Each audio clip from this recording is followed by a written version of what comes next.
you got to have the resolve. If you're gonna stop at the first problem or the first headache or the first I don't know, then that's not gonna work. When you go through this life, it's a world that's ever trying to change you. Imagine what you could accomplish if you weren't afraid to fail. But I would say focus on progress, not perfection. You don't need to know every step of the way of how you're going to get there. You're going to get there. Now that's a success story. Welcome, everybody, to this episode of Success Stories. I'm Steve Cross, the host. Today, I have Jeffrey Poulin, the president at SMB Packaging. Jeffrey, appreciate you being on. Thanks for taking time out of your day. Absolutely. Thanks for inviting me. Jeffrey, I start every conversation out exactly the same. When you think back about your success story and your journey through life and what brought you to this moment in your professional career, where does that moment start for you? Where does that story, does it take you back to childhood, in your 20s, last week? Where does that begin for you?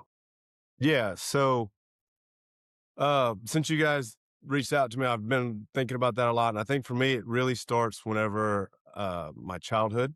So I was born and raised or started being raised in California, and I'm part of a large family. So I was the oldest of 5 children. And my father came home one day and said, "Hey, I've got an opportunity to move to Memphis, Tennessee, and make less money and live in the country. And that's what we're going to do." And they took a family vote, and everybody said they wanted to move except for me. And being the oldest and not wanting to move to the country or what I perceived to be really, really rural Mississippi, didn't want to go. But we moved here, and all my worst fears came true. Like, my parents went and bought every type of animal you could think of. we we had to take care of them, and Mississippi mud mixed with animal manure does not come off very easy. So my fortitude of hating this place just grew at that time. But more importantly, and I didn't realize it, I was learning how to work. And my father was the general manager of a company, and when he came home, we had to work. And I wouldn't have friends stay the night more than twice, because if they stayed the night, the next day they had to help us work. And so we had to clear fields, we had to put up fences, whatever it was.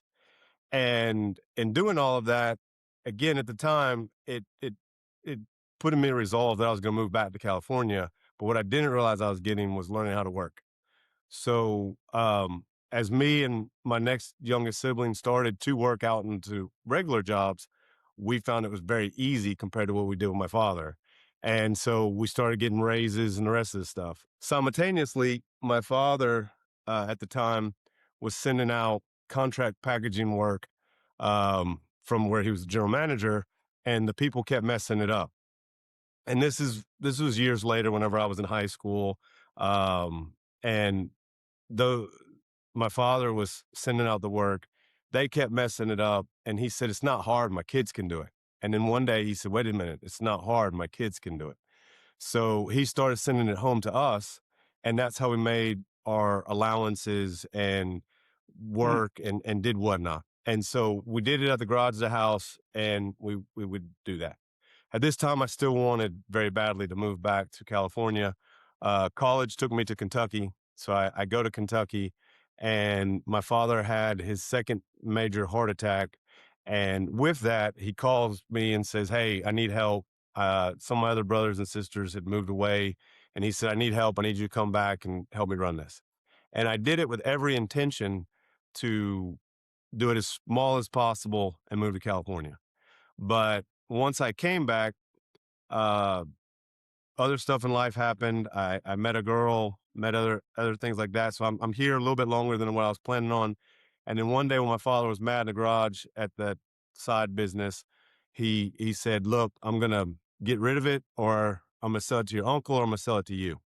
And so I was 20 years old at the time, and had to make a decision on if that's what I wanted to do or not, was to buy the business from my father. So knowing my father, he wasn't going to give it to me. He was going to sell it to me. And it was in the garage of the house, and it was really small. And I had to decide if that's what I want to do. And it was nothing that I wanted to do. At the time, I was going to school to do mission work for the church and do missionary work. I wanted to go to California and play beach volleyball. And so none of this was on my radar. Um, but I thought the business had opportunity and I thought it could grow. It was still in the garage of the house. He had done it for years from the garage of the house. So the way we did it is it was at the time called SMB Associates. And so we shut that down and but I purchased from him the customers and did what we are now, which is SMB Packaging. And that was June 1st, 1997. And Wow. so the very first thing I did is decided that I'm going to make this a real business. So we had to move out of the garage of the house. And the very first thing we did was we went and got a very small place. I'm in our conference room right now, and this is about the size of the first place that we got. And it was about $500 a month was the rent. And I had no idea how I was going to pay $500 a month. I had no idea how I was going to do any of that. I was very nervous, very sweating about all of it. And I went to everybody we knew because I couldn't fail. So I had to push this. I had to make this work. So I went to everybody we knew and said, "Hey, we're doing this. We're doing it full time. Do you have any work?" And instantaneously, we were able to grow, uh, get more people. And in the first years, we moved like again. It's always a struggle between that leap of faith, but also the just amount of means that you have. Because at this time, I had turned 21 just a few months afterwards, and so I'm young and dumb. I don't know anything, and everything I think I know, I don't really know. And Yeah. uh, so you know, I, I could think big. I've never had a problem thinking big, but when you go to the bank and you think big, but you have a Yeah. small bank account, they don't give you a lot. So we would jump as big as we could. So we went from 1,000 square feet to 3,000 square feet to 5,000 square feet, and we just kind of grew it.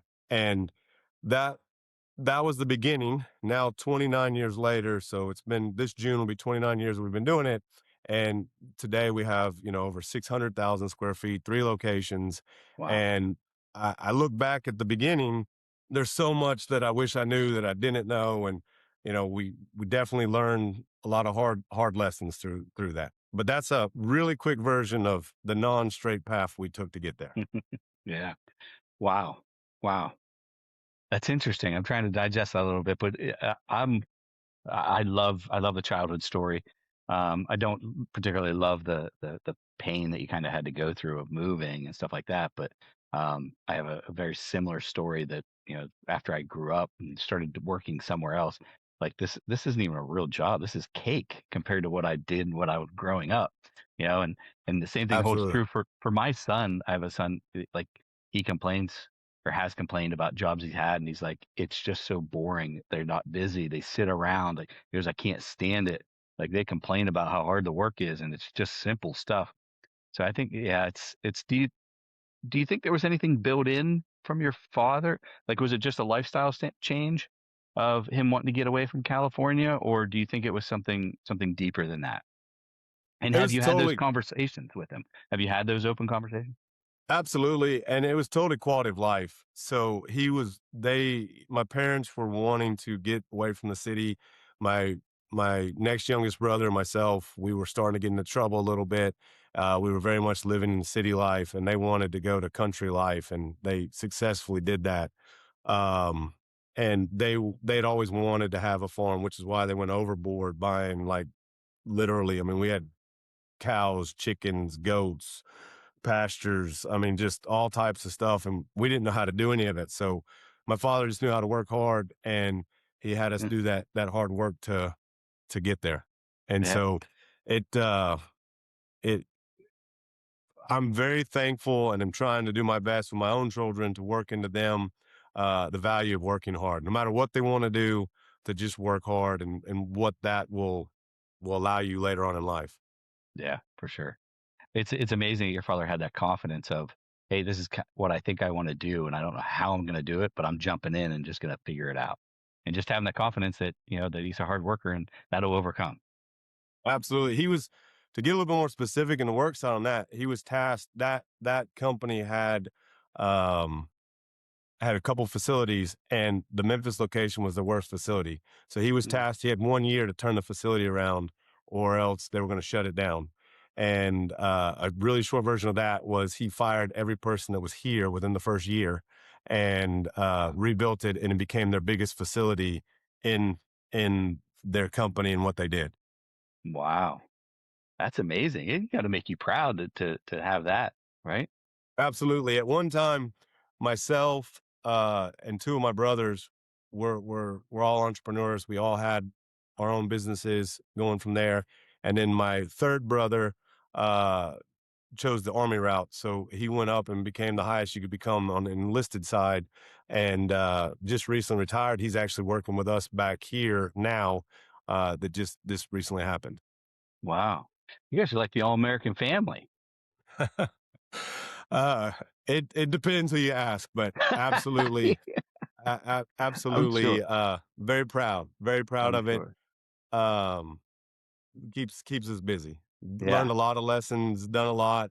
Um, so very proud. Yeah, that's excellent. What a great story. What a great story. And I know there's ups and downs in every story and everybody's, upbringing, but man, the arc of that story that's solid. Solid. So let's talk through some of those things that you wish you would have known when you were 20 or 21, Absolutely. that now. What are those high points where you're like when you found it out, and I love how you put it there, you thought you knew, but you really didn't. Because we all have those moments, Mhm. especially with our first go round with being an entrepreneur. What are some of those highlights or lowlights, I guess maybe you want to qualify them as, that you can pinpoint? Yeah, absolutely. So for me, I'm very much I like history. I like looking at certain events and everything else. So like in the wall of my office, there's a big date like February 5th, 2019.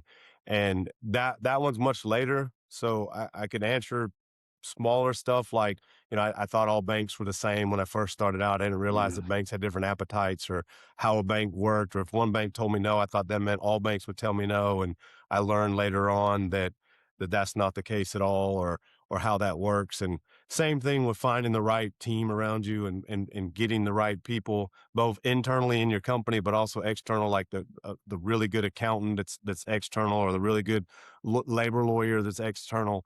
Finding that right team, those were and are invaluable lessons. But one of the biggest ones was the complete mind shift that happened more recently, the February 5th, 2019. And like so many things, it's not something that just happens on that day. Like it wasn't that day I woke up with an epiphany. It had been working towards it. But one of the things I've always said is I wish that for an entrepreneur and a small business that we could do the year backwards. So at the end of the year, if I made so much money, I would rather have had more quality of life than some of that money. But you don't ever know. So like I'm always a little bit Mm, hesitant to overcommit because I don't want to bring on people and staff and then not be able to pay them or not be able to support it. At the same time, it's taking those steps and getting in the right order. So I'd always said that I wish I could do the years backwards so that if I had, X amount of money left over, maybe we hired somebody else and I took another vacation, or maybe we did something and we did another venture or something like that. But on February 5th, 2019, I had a meeting with all of our staff and all of our higher up staff.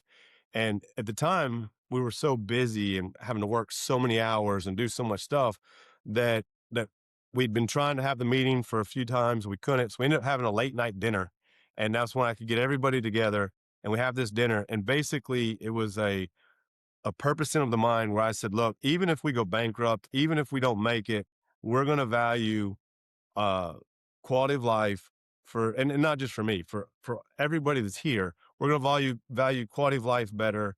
We're going to work to put these principles in place. And since we've done that, and the reason why I have that date up on my wall, we've grown exponentially. mm, And it was a big leap of faith, and it was a big deal of, hey, I don't know for sure that it's going to work. And being a small business is, you get the loans and the rest of the stuff. There's no tricks. Like the bank has everything. If this fails, then it all fails. And so we're committing all of it. I have to get my wife on board. I have to get my family on board.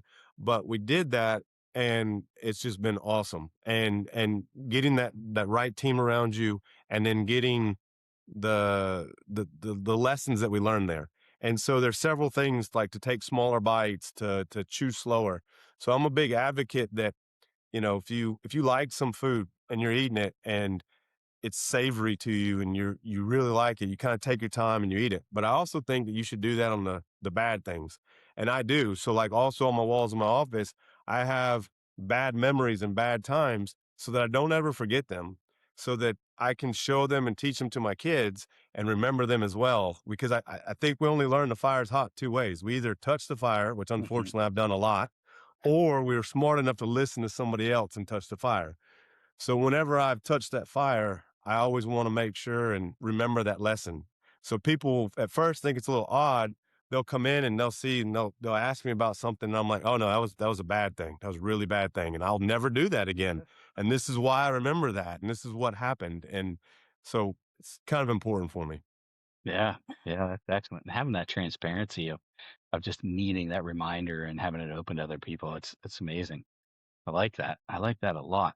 Yeah, there was another guest that said somebody told him don't hurry through the hard parts because the hard parts is where the growth happens, right? And it's kind of similar to what you're saying of just and then also remembering and having a reminder there. That's great.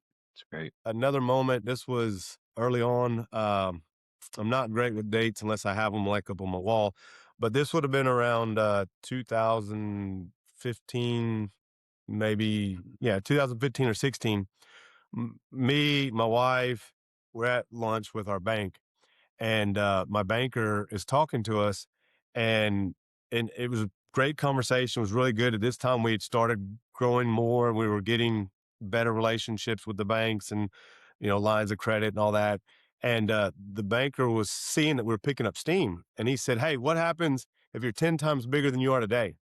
And so, like, I remember the restaurant we're at. I remember what we were eating, everything, because when he said, "What happens if you're 10 times better?" I can remember thinking, like, "I'll die. Like, I don't want to be 10 times more busy than I am today. I can't do that." And that was the beginning of the mindset of that we got to have scalable growth. And how do we do that? How do we get, how do we put in place, how do we start investing in the right people at the right times to allow us to have scalable growth? And so all of that was stuff that leads into that 2019 where we were having to pick, the right customers, the right type of work. That the first in the 29 years we've been doing this, the the first 20 years for easy math, we were taking every scrap we can get off the table. We were, yes, to anything we know. We're a service business. You want us to do that, we'll do it. You want us to work Saturday, Sunday, we'll do that. When I look back and I'm like, I'm working 120, 130 hours a week, that's not sustainable. And so when a banker says 10 times this, I'm like, I can't do that. Today, we're much bigger. We had to say goodbye to some customers. We had to do some other stuff. But for the last 9 years, part of that stuff with the February 5th deal is we're saying we want this type work. And how do we find more of that? And how do we become we're the big things for this year for us, every January we come up with goals for the business and we sit down, we all pick them and we go through them and we pick up some keywords. And the big keywords for us for this year is scalable growth and strategic growth. So we don't just want to grow in any which way because we can do that we can do that and we can make a little bit more money, but we're working and we're not seeing our kids, or we're working, we're not taking the vacations, or we're working, we're not doing it. And I'm not at all saying we shouldn't work hard because, like I started off on this conversation with you, Yeah. the value of working hard is important. But I think that you've got to work hard and then take time off, and you've got to have that balance. And sometimes people want to, never work, and that's not going to work, or they want to work all the time, and that's not healthy for your relationships with your family, your relationships outside of work.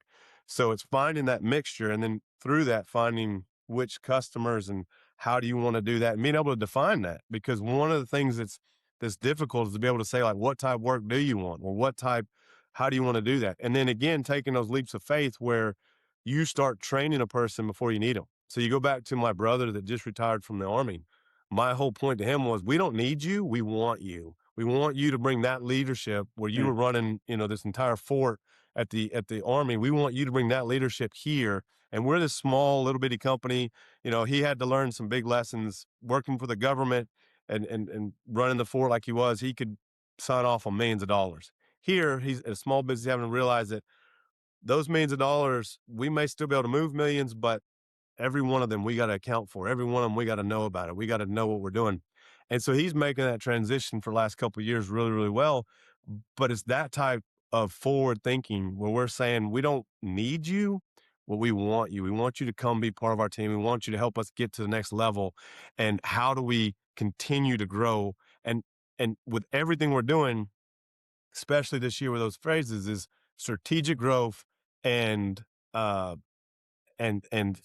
strategic growth and scalable growth. So how do we push that? How do we do that? And so we're having lots of really good meetings.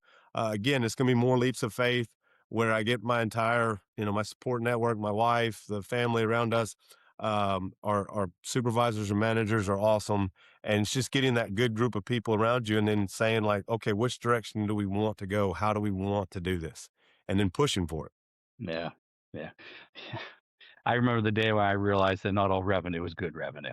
And it was just like a boom, and then, like you said, sometimes you got to fire some customers and clients, not because they're bad or you don't need them anymore, or it's just they don't fit in the model moving forward, and where you Right. want to We go, did an right? evaluation of our time and our headaches versus our profitability. And when we did it, there was one customer that stuck out really, really bad. Like we Yeah. spend 80% of our time here and they're only 25% of our revenue. Maybe that's not a good model. And when we removed them, it was another leap of faith. I mean, again, It's you scary, go right? forward not knowing what you're Yeah. doing. Yeah. Yeah. It was like breaking up with somebody. I went in Yeah. there and said, "Hey, we need to change this." And they said, we're not going to change. And I said, well, then we're going to end. And they're like, what do you mean? And I said, if you're not willing to change to do these, then this doesn't work for us anymore. But when we look back and, I'm, again, I'm not afraid to work 80, 90 hours, but I'm not working 120 hours, 130 hours. And so when we see that and I get to go home, I get to kiss my kids at night, I get to do the rest of the stuff, then it's worth it. And Yeah. uh, it's big changes for us. Yep. Yeah. Yeah. And there's also something there because I remember, I forget who it was that said it, but it was what got you to your first million, those processes, those people, that mindset aren't necessarily the same things and same people and the same process that are going to get you to 10 million and up to 50 100%. million, right? You have to adapt. And unfortunately, you have to take an unemotional type of approach to it because that's what, like when you talk about breaking up with a client, it is like a breakup. And I held my customers and clients so close to me because my business is emotional. I'm tied to it. I love it.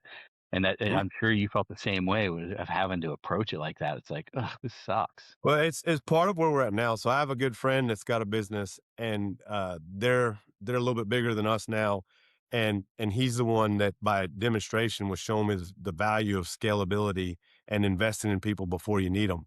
And the other thing for me is how you process it. So there's a certain skill set, exactly to your point, that when you're starting up, that first couple years that I'm doing this, I average like $2 an hour is what I made, Yeah. and you gotta hold everything, you gotta do everything, you do all of it. And then there's a growth that that as a leader, you've gotta go through. You've got to decide either I'm gonna sell this because I've now proven, that it works. I've proven that it's there. And I mean, I mean, I get emails daily of people that are willing to buy it, venture capital and Mm, everything else and all that they're willing to buy it. So it's easy to sell. Do you want to sell it or do I got to change? And that change for me is you hold it, but you hold it in a different way. You're now building up other people and you're not holding it as tight. So you've got to release your grasp on it and kind of let them hold it and let them get ownership and let them buy into the dream. And ultimately it's very rewarding for me to do that, but it's still something I'm that's where I'm at now. I'm still having to work on. I'm still having to, hey, I can't go in there and nitpick every little thing. I got to look at the big picture. And for us, a guy we had that we hired a few years ago, he came in and really pushed for us this comment. He said, what does good and great look like? And I've always known that. I've always been self-motivated, able to drive, but he had also come from the military and he was saying, what does great look like? mm, And I could not definitively answer that for him. So through a long process, we developed the KPIs that matter for us. We thoroughly proud of them. We put into place these KPIs. Now we can look year over year and say, hey, this is what great looks like. This is what yeah. good looks like. We can look and point and say, instead of, when I mentioned we do goals every January, instead of going in with the goals and saying, I want to be stronger. I mean, that's not a good goal because you can't measure that. I'm very much like, hey, I bench press 200 pounds a day. So I want to be able to bench press 300 pounds. How are we going to get there? What are we going to do? And in work, when we developed our KPIs, and for us being a service business that with each client that we have, and our clients are Fortune 500, Fortune 100 companies, well, for each one of our customers, we look completely different. So how do we develop KPIs that go across that? And it wasn't easy, and it took us a while to do it. But now that we've done it, I can look back and show you exactly where we were in 2024, where were in 2025, where our goals are saying for 2026, and what we're able to do. And by incentivizing those KPIs, I now have real buy-in from all of the supervisors, all of the managers, where we've got monthly goals and then quarterly goals that they're able to drive. But it forced me to not say everything's super important and I hold it super tight. We came up with 6 KPIs. We use those 6 KPIs. We reward off those 6 KPIs. We work off those 6 KPIs. Everybody now knows it, and it's built into our culture, and it just grows from there, which helps us be scalable, which is what we want to be with that. Whether we have today, we have 3 facilities. In the future, if we get up to 5, 6, 10 facilities, they would still work. And we built all of them with that in mind. That's awesome. Yeah. Yeah. It's inherently as an entrepreneur and as the founder or the leader, you kind of know what great feels like, right? That's what you were, Mhm. you know, but to other people, they're like, I don't know what you're looking for. I don't know what the goal is. And, they know they might be supposed to be running north, but what's that actually mean? What's the destination that you're trying to get to? Yeah. So that defining that for people is huge. Obviously to Absolutely. help you, and your team. That's great. Great stuff. About your journey, but what's your day-to-day look like now? I'm sure it looks much different than it did 20 years ago. So what kind of like, what's your day-to-day? So it's still evolving. We're still pushing. As I mentioned, when my brother come in a couple years ago, he's kind of got plugged in now. So he's taken over more of the operations, which was the plan was, to help me let go more. So this year with that big push, with the scalable and the strategic growth, that's we're making some of those transitions to where I can let go of more of the operation side and focus more on where do we want to grow, how do we want to grow, who do we want to grow with. So we're defining what some of that day to day looks like, where each week I go to each of the 3 facilities. I do a walk around with that site supervisor to make sure that both that human connection is still there, but also to make sure that there's not any crazy or weird stories going on. In addition to that, uh, I'm learning to let go of the smaller items. So, for example, on the financials, I deal with the higher level financials. My wife she handles all of our internal financials, which is great. And then we have an outside accountant that's amazing. So I deal with those on a monthly basis versus a daily basis to let the invoicing and stuff go. On the operation side, we've got, again, great people. The guy's been with us 15 plus years. It's one of our managers that knows this operation, that knows what he's doing. And so with having that team around, the push now with like the guy that's been there for 15 years, it's understanding that it's difficult for him as we're growing because I'm not the same person I was then, because we're not the same company we were then. So in letting go of things, it's sometimes a retraining with him where, hey, yes, we used to grab it that way, but now I'm let go. I need you to let go too. So as we're growing bigger and we're getting higher managers, it's trying to show them that. And that's one of the reasons why with my brother coming, where we knew when he came that he was a strong leader, knew how to do that and get into day-to-day weeds. What he's learning is how to deal with a small business and how to work in that aspect. But we knew we had a big leader and he had to learn us and the, outside of government work and that stuff. With some of the other managers, like the guy that's been with us for 15 years, he's used to doing stuff. And when we have an epiphany moment, like the February 5th, 2019 date, w- one of the lessons we learn is that we've got to push that. We've got to teach that. And it takes longer than you want sometimes for this change to come about. But understanding that we've got great people and good people, and then how do we help him do that change? How do we help him let go where he can have a higher quality of life, where he can see it? And again, I don't need everybody to let go, right? I need people that are holding stuff and doing stuff. But as we develop and get larger, we get more managers, they can focus on the big picture stuff. So to answer your question a little more directly, we're still in the middle of a lot of it, but intentionally and with a lot of thought, we're handing over the reins of the day-to-day operations to even the site supervisors. Because it wasn't that long ago that well, actually in 2019, we only had one facility. So your operation Mm. style has to change whenever you go from one facility to we grew to three facilities. And again, it was really good and God's been very, very good to bless us and we we've grown, but you don't manage the same when you're in three Yeah. different buildings than in one. You have to let go. Yeah. Yeah.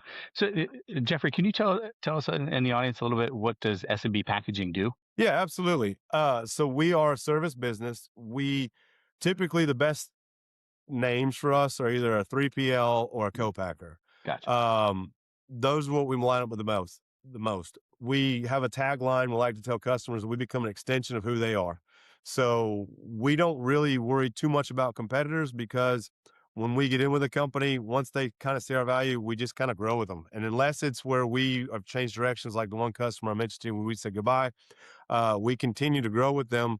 And then it's Fortune 500 companies that are or Fortune 100 companies that are looking for other services or need a niche or need support, whether that support being lean, whether that support being displays, whether that support being behind the scenes material, again, 3PL stuff, contract packaging, whatnot. So it takes on different looks, completely different looks for different customers. It also takes on different looks at different facilities. But it also, one of the other things I tell people all the time is if you showed up at our facility, specifically the one I'm at now, every single month, once a month, it's going to look completely different.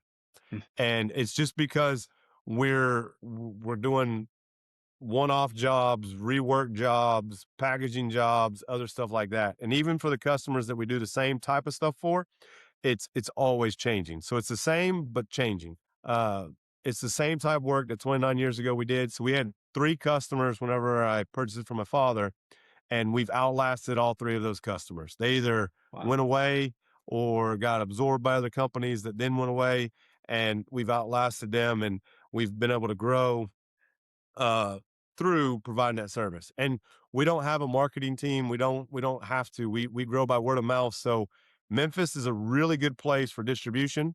So from Hmm. FedEx to whatnot, they all have distribution hubs here. Most people have their warehouses through here. And so we come in behind that and similar to what we're talking about here, if a customer can articulate what their problems are, which surprisingly a lot of them can't, then Hmm. we can help them really good. If they don't know how to, if they just say I'm messed up, then we can't do it. Or if they can define winning, going back to like what I mentioned with us about the KPIs and being able to define winning a lot better, Yeah. instead of just saying I want to get stronger, being able to be specific about that. If a customer comes in and says, "Hey, I need help with my inventory. Here's my problems," we can help them and knock out that all day long. If a customer comes in and just says, we're just a mess, then that may not be the type of work we want to work with anymore. Yeah, right. You might not want to grow beside that, right? Right. Yeah, yeah, yeah. Well, Jeffrey, this is a great conversation. If you had, somebody starting their entrepreneurial journey or talking about taking that leap or thinking about it, what type of words of wisdom would you share with them? That's a great question. The biggest thing is that if somebody was going to do it, it's going to be way harder than you think it'll ever be. And so you got to have the resolve. If you're gonna stop at the first problem or the first headache or the first I don't know, then that's not going to work. And then the second thing kind of goes with that you've got to be willing to figure it out. So all the time in small business, we get presented with stuff and they're like, well, we've never done that. I'm like, well, I've never done it either. How are we going to figure this Yeah. out? What are we going to do? And in today's world with AI, obviously that's a lot easier. You get a little bit of a help to do it. And AI is definitely helping and streamlining the processes. And we're looking at how to integrate that all throughout. But if I was talking to somebody new, it would be, you got to have the resolve. You got to know for sure you want to do this, not some days, but every day. And the second thing would be, you got to be able to figure stuff out. There's not a handbook on this, and if there was, I probably wouldn't have sat down and read it because it would have been too thick and everything else. So you got to figure that stuff out, and you got to be willing to do it, because the the joy for me, the part that I love, isn't that we do contract packaging and the rest stuff. The part that I love is working with the people that we work with and helping them, but also the deals and the newness. So as I unplug from the day to day stuff, and I'm looking for new opportunities, when we go to a customer and we figure out something they've never done, or we figure out a new way to do it, that's the part that excites me. When somebody says, here's a problem and I don't know how to fix it, and then we fix it for them, and we're like, hey, you said this was what you wanted, and we blew that out of the water. That's where I'm like, yes, this is why I do what I'm doing. That's that dopamine hit when you do that. Yep. Yeah. Yeah. Love it. Love it. Well, Jeffrey, where can the audience find out more about SMB Packaging and learn more about you and the company? Yeah, absolutely. I'm on LinkedIn. The company's on LinkedIn. Our name is S&B, but because of the internet, when we first did it, it's online. It's Sam Nancy Boy, so smbpackaging.com. They can go to the website and look on LinkedIn, reach out to me through LinkedIn, or the company through LinkedIn, and find out about us. Excellent. Excellent. Jeffrey, I appreciate it again. Thanks again for taking the time out to share some words of wisdom and share your story. I know it's going to resonate, and I just love going back to the childhood story. Maybe it's just because it I hear a lot of my own story there too. But hey, congrats on the success so far, and continued success. I'll be following along with you and watching from afar. Absolutely. Thank you very much for reaching out. And just want to say, I love your glasses. I've watched several episodes, and you change them all the time. I love the glasses. All right, thanks, man. Appreciate you. Thank you. Appreciate it. Everybody, stick around. More content to come, and subscribe. Follow along with Jeffrey Poulin and SMB Packaging.